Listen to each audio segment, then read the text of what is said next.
How's it going, guys? My name is Matt, and today I'm bringing you the best $2,000 gaming and video editing PC on YouTube, period, as of September 2013.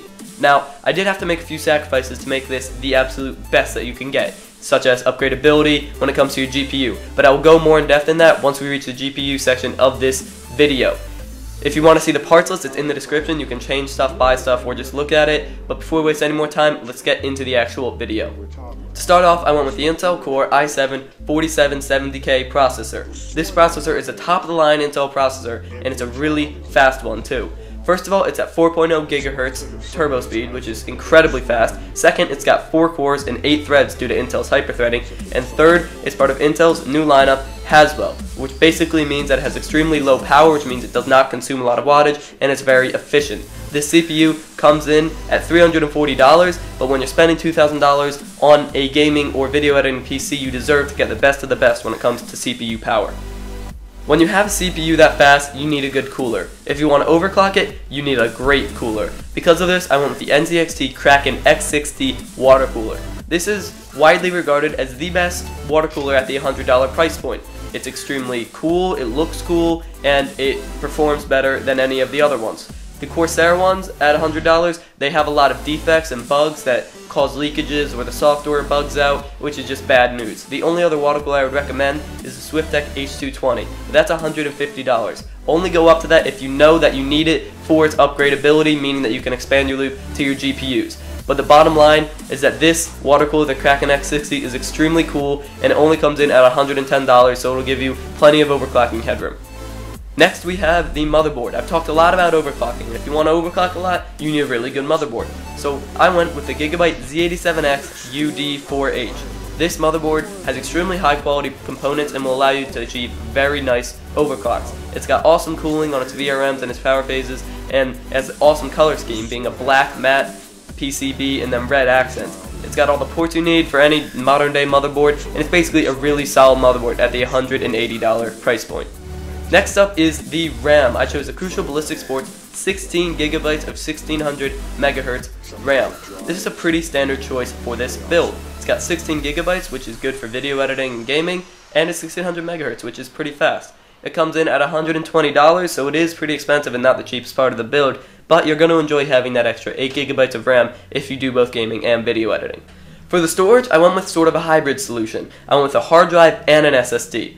First, I'll explain the hard drive. I chose the Western Digital Caviar Blue 1TB hard drive. I have this own hard drive in my own system, and I love it. It's a terabyte of space, it's 7200 RPM, which is super fast, and it's only coming in at $65. So that's an awesome price to gigabyte ratio, and you won't regret buying it to have all that extra space for video editing or your games.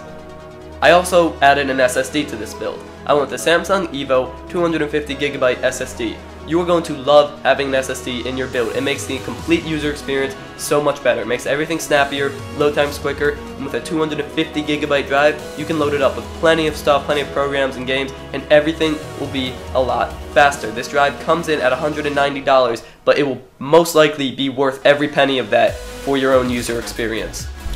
For the GPU, this is what sets gaming builds apart from each other. I went with two MSI GTX 770s. These are alone extremely powerful cards, but together they're even more powerful cards.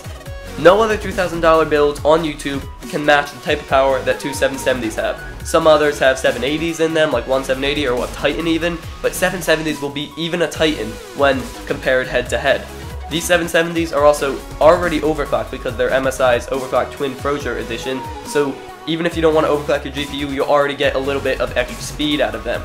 They come in at $400 a piece, so it's $800 for your GPU solution, but it's totally worth it because you will be playing all games completely maxed out for now and for more than just the foreseeable future, for years and years down the road, so you won't have to upgrade these in a while. Now, what are we going to put all these components in? I went with the Corsair Carbide 300R Windowed Edition. It's a pretty well-rounded case. It's got cable management, has a window, looks good, it has some fans. There's really nothing to complain about at all with it. It also looks pretty cool. So it'll basically fit all your components, it'll make them look pretty, and it's got a window. So go crazy with the case. It's 80 bucks. You can change it if you want. It's really just personal preference.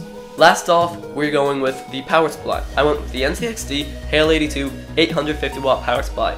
It's a pretty standard, good power supply. 80 plus bronze, modular, and it has 850 watts, which is plenty for SLI and overclocking headroom.